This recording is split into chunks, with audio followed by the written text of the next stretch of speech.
Folks, we're at the rear of the Toronto Congress Centre. We're hoping to catch Doug Ford either getting out of his SUV or the PC party bus. And we had Mr. Happy, who forced us out of the building earlier, tell us we can't go beyond a line. I don't know what line he's talking about. I've heard of a line in the sand. Maybe it's a line in the concrete. I'm just wondering, are we talking NFL rules, keep both feet in, or college and CFL rules, 1 foot over the line? Everything's so damn complicated these days. You said that. I understand. Why? You to leave now. Why? Zach? Why is that? Because we're not giving you accreditation to this event. Then. So yeah, we're going to ask you to leave this. Under the Trespass and Property Act, we will remove you from the Okay, who are you? I work for the party, and I'm... Okay, can I see some ID then? It's right here, sir. It just says tour 2022. Yeah, we're going to have to ask you to leave. Okay, Please. what is your name then? So we have uniformed police on site that will come and remove you. I don't even know. Hold on. Can I ask you why? That's a fair question. I see other media here. You're not invited to the event, and you're not checked in. You're not coming into the event. But do you have to be invited? I see all sorts of people coming in here. Everybody here is invited, and they're all here for the right reasons. So. Well. So you're asking us to leave, but you won't give us a reason why. Can you please leave? Okay, but what is the reason?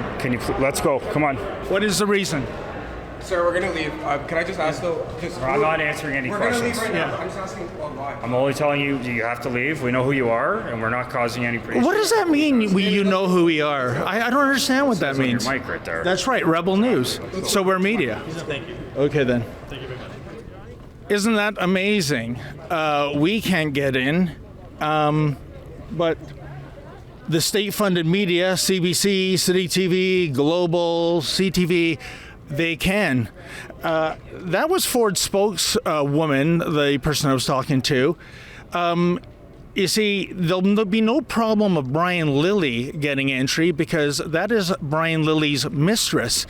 It is a grotesque conflict of interest. It's a conflict of interest that, to the best of my knowledge, hasn't been declared. So is that the new rule, that you got to get really up close and personal with the PC communications team, or else you're asked to leave? Well, I'm sorry, I'm a married man, and besides, Ivana is not my type. In any event, as always, we will try to make lemonade out of lemons and do our streeters outside. But what does it say that a man, Doug Ford, in September 2017, I remember it well, I was interviewing him at Rebel News headquarters, proposed a weekly Rebel News show, and only to change his mind, not based on what he wanted to do, but you see, Dave, the team has different ideas. That's what he told me in November after he was ignoring my phone calls, emails, texts, etc. So in any event, it's baffling. Perhaps his cozy relationship with Justin Trudeau is what has made us media non grata. We have come to the Toronto Congress Centre several times in the last 4 years. We've been warmly received, but now we're media non grata. And I don't think it's an unfair question to ask why. And but you saw it, even his communications head honcho, aka Brian Lilly's mistress, says we are not wanted here. I used to work with her at Sun News. Boy, do relationships change quickly. Well, enough about that. Let's see what some of the folks have to say in terms of Doug Ford's greatest achievement and greatest failure. Oh, I think I can weigh in chapter and verse on failures, folks, believe me. But we'll see what the folks have to say. For me, I think it's bringing peace back to the province, you understand. Moving away from the politics of identity politics that was dividing the province so much before. And when you have peace, you can get many things done. Okay. And it's getting many things done, you know. And that's a slogan, this campaign, get it done. But get what done exactly? The infrastructures. Okay. Restoring the school to standard that the children can be able to study and get good grades, right? Okay. And making Toronto and Ontario more a better place for everybody to live. and feel equal. Well, I'm a candidate. Oh, okay then. Yes, so I don't know if it's appropriate for me to comment, but I think he did a great job. And you know what? Especially his leadership through COVID, making sure that everybody was safe, and we put people. You know what? We had to make sure that all of the province was safe, and we put the people first. But in fairness, he got a lot of flack. He said 1 month he was against vaccine passports, and then he flip-flopped on that, and that caused a lot of discontent. Do you think he made the right call? I absolutely believe he made the right call. Okay, then. He was thinking about the people health. That's this protection was extra work to care about the Ontarians. Hey, Randy, how you doing there? You know, we're just asking people today what Doug Ford's biggest achievement has been and his biggest failure these last 4 years. Oh, well. Hey. I'm happy with that interaction because unlike the last time I had an encounter with Randy Ford via a voice box at Deco Labels, a store a business I don't think ever closed during the pandemic. In fact, I think business has never been better. Well, he or one of his henchmen called the police. Check it out.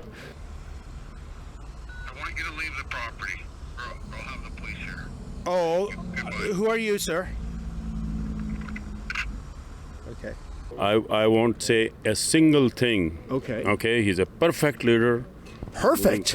Absolutely. Okay, then. Because you know the saying goes, show me a great man, I'll show you a flawed man, but not with Doug Ford? Not at all. Okay. Not at all. You have to be clear in your mind when you select a leader. You have to be very clear what you are saying about him. Okay. So I don't see anything negative. I just want to support him. We want to looking forward next 4 years for him. But sir, when it comes to clarity, I mean, he received a lot of flack when he said there was no way there was going to be a two-tier citizenship status in Ontario in terms of a vax passport. But the answer is no. We aren't going to do it. We aren't going to have a split society. A few weeks later, he said, guess what, folks, we're getting a vax passport. I follow the medical advice of the chief medical officer in the science, and we haven't wavered from that. And we have two options here. We either do this or we risk shutting down the economy, which would even be worse, having our hospital capacity maxed out and at the brink. That kind of flip-flop, is that truly leadership? Well, you know, we are all human beings, okay? There are certain types of U-turn that you have to do at the time when looking at the ground realities. Okay. So I would ignore that, you know, if that happens.